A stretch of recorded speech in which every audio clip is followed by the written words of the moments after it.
Helen Keller, Chapter 23. Would that I could enrich this sketch with the names of all those who have ministered to my happiness. Some of them would be found written in our literature and dear to the hearts of many, while others would be wholly unknown to most of my readers. But their influence, though it escapes fame, shall live immortal in the lives that have been sweetened and ennobled by it. Those are red letter days in our lives when we meet people who thrill us like a fine poem, people whose handshake is brimful of unspoken sympathy and whose sweet, rich natures impart to our eager, impatient spirits a wonderful restfulness which in its essence is divine. The perplexities, irritations, and worries that have absorbed us pass like unpleasant dreams, and we wake to see with new eyes and hear with new ears the beauty and harmony of God's real world. The solemn nothings that fill our everyday life blossom suddenly into bright possibilities. In a word, while such friends are near us, we feel that all is well. Perhaps we never saw them before, and they may never cross our lives' path again, but the influence of their calm, mellow nature is a libation poured upon our discontent, and we feel its healing touch as the ocean feels the mountain stream freshening its brine. It's a very moving paragraph.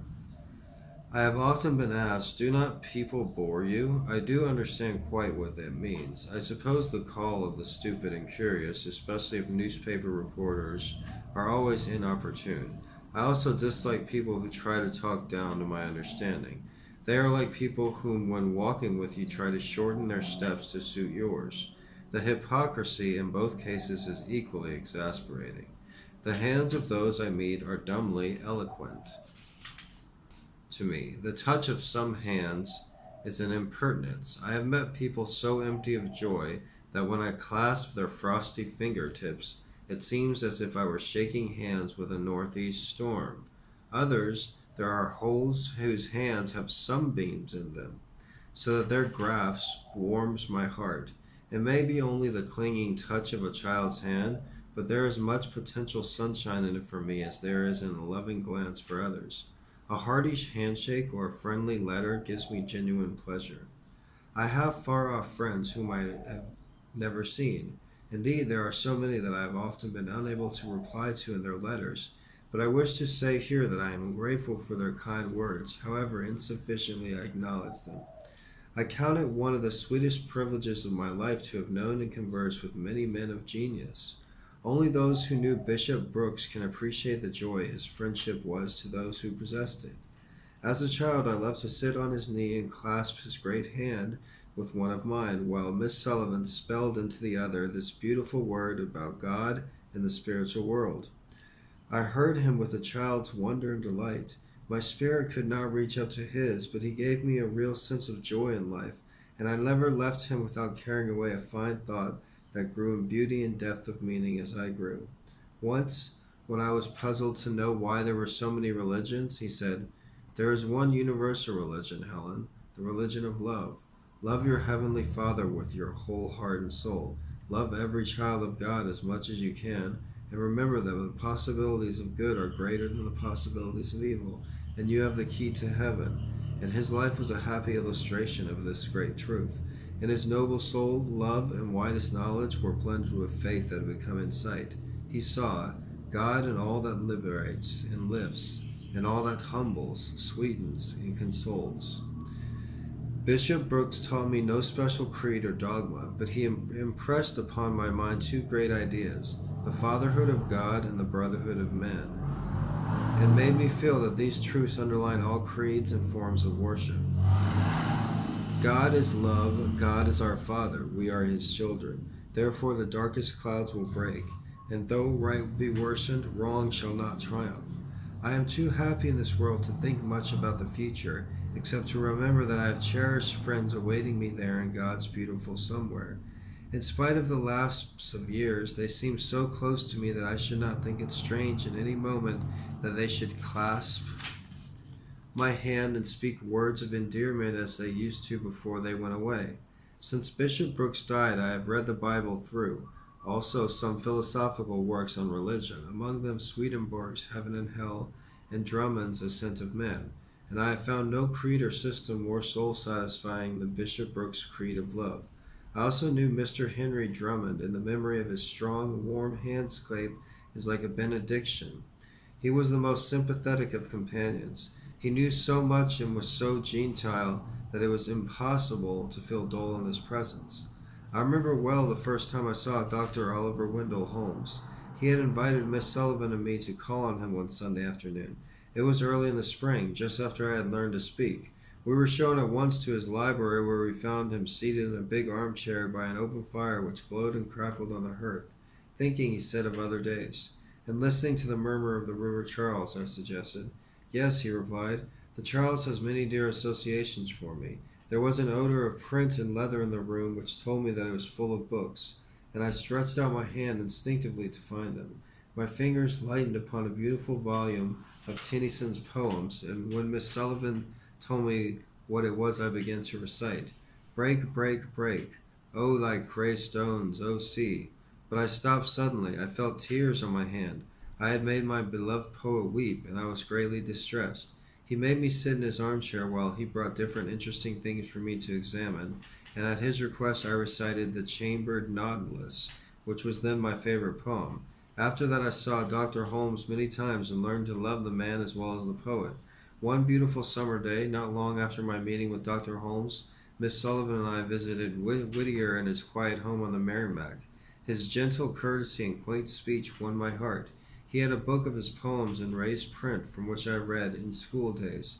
He was delighted that I could pronounce the words so well, and he said that he had no difficulty in understanding me.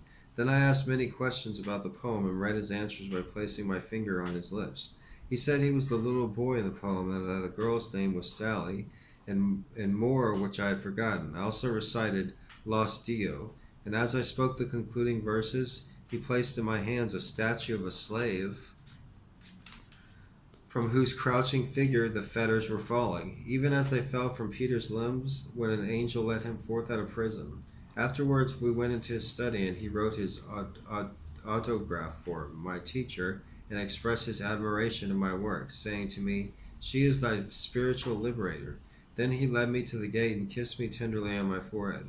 I promised to visit him again the following summer, but he died before the promise was fulfilled. Dr. Edward Everett Hale is one of my very oldest friends. I have known him since I was 8, and my love for him has increased with over the years. His wise, tender sympathy has been the support of Miss Sullivan and me in times of trial and sorrow, and his strong hand has helped us over many rough places, and what he has done for us has done for thousands of those who have difficult tasks to accomplish. He has filled the old skins of dogma with the new wine of love and shown men what it is to believe, live, and be free. What he has taught we have seen beautifully expressed in his own life: love of country, kindness to the least of his brethren, and a sincere desire to live upward and onward. He has been a prophet and an inspirer of men, and a mighty doer of the word. With friends of all his race, God bless him.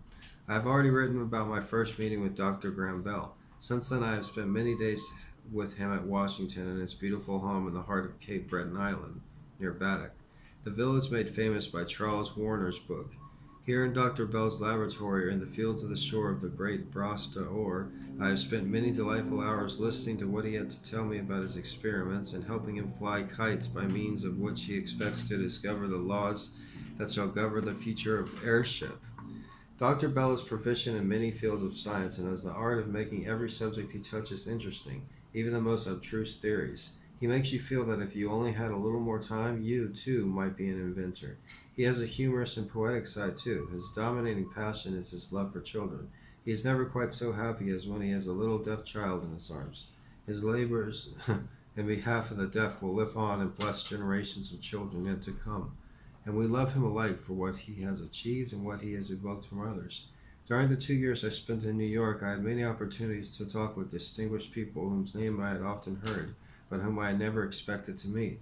Most of them I met first in the house of a good friend, Mr. Lawrence Houghton, who was a great privilege to visit him and dear Mrs. Houghton in a lovely home and see their library and read the beautiful sentiments and bright thoughts gifted friends had written for them. It has been truly said that Mr. Houghton had the faculty of bringing out in every one of the best thoughts and kindest sentiments. One does not need to read a boy I knew to understand him. The most generous, sweet-natured boy I ever knew, a good friend in all sorts of weather, who traces the footprints of love in the life of dogs as well as in that of his fellow men.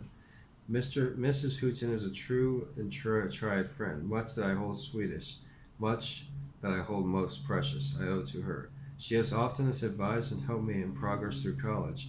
When I find my work particularly difficult and discouraging, she writes me letters that make me feel glad and brave, for she is one of those whom we learn that one painful day fulfilled makes the next plainer and easier. Mr. Houghton introduced me to many of his literary friends, greatest of whom are William Howells and Mark Twain. I also met Mr. Richard Geidler and Mr. Edmund Stedman. I also knew Mr. Charles Warner, the most delightful of storytellers and the most beloved friend, whose sympathy was so broad that it may be truly said of him, he loved all living things and his neighbor as himself.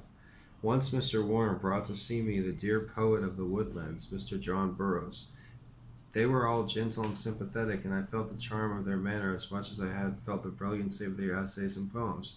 I could not keep pace with all these literary folk as they glanced from subject to subject and entered into deep dispute or made conversation sparkle with epigrams and happy witticisms. I was like the little Ascanius, who followed with unequal steps the heroic strides of Irenaeus and in his march towards mighty destinies. But they spoke many gracious words to me. Mr. Geidler told me about all his moonlight journeys across the vast desert to the pyramids. In a letter he wrote me, he made his mark under his signature deep in the paper so that I could feel it. This reminds me that Dr. Hale used to give a personal touch to the letters to me by pricking the signature in braille. I read from Mark Twain's lips one or two of his good stories. He has his own way of thinking, saying, and doing everything.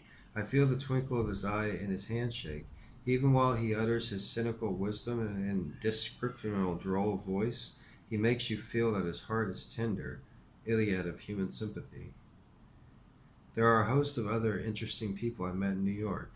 Mrs. Mary Maples Dodge, the beloved editor of St. Nicholas, and Mrs. Riggs, the sweet author of Patsy. I received from them gifts that I have the gentle concurrence of the hearts, books containing their own thoughts, soul-illuminated letters, and photographs I love to have described again and again. But there is not space to mention all my friends, and indeed there is other things about them hidden behind the wings of cherubim, things too sacred to put in cold print. It is most hesitancy that I have ever spoken of Miss Lawrence Houghton. I shall mention only two other friends. One is Mr. Thaw of Pittsburgh, whom I have often visited in her home, Lyndhurst. She is always doing something to make someone happy, and her generosity is wise counsel that I have never failed my teacher and me on all those years we have known her. To the other friend I am also deeply indebted. He is well known for the powerful hand which he guides vast enterprises, and his wonderful abilities have gained for him the respect of all. Kind to everyone, he goes about doing good, silent and unseen. Again, I touch upon the circle of honored names I must not mention, but I would fain acknowledge his generosity and affectionate interest which would make it possible for me to go to college. Thus, it is my friends that have the story of my life in 1,000 ways that have turned my limitations into beautiful privileges and enabled me to walk serene and happy in the shadow cast by my deprivation. Okay, that was the end of the book, Helen Keller, Story of My Life. I really like the ending, how she describes meeting Mark Twain and how she could feel his twinkle, the twinkle of his eye and his handshake. I also liked how she described how she could feel everybody's handshake and like could feel like their hearts and everything. It's a really great book. It's really well written. It's one of the most famous books about the author. Born in Tuscaloosa, Alabama, Helen Keller Adams was left deaf, dumb, and blind from a childhood sickness. Eventually, Helen learned to read, write, and speak with the help of her teacher and friend, Anne Sullivan. Helen graduated with honors from Radcliffe College in Massachusetts in 1904. Much of Helen's adult life was spent in bettering the conditions of blind and deaf people. Her lectures and writings brought encouragement and hope to blind people throughout the world. Among Helen Keller's many popular works is The Story of My Life, which was published in 1902. So this is what she's known for, but she was also a famous celebrity when she was alive. She gave talks and speakings all across the United States because she was blind and deaf, and she was able to speak and talk and give lectures, and so she was an inspiration for all. And this is what she left for the world, for people like me and for anybody else to read and to better themselves and be inspired. And that's what the best thing reading and nonfiction reading does, that inspires people. Thank you. My name is Gregory Brandt. Have a nice day.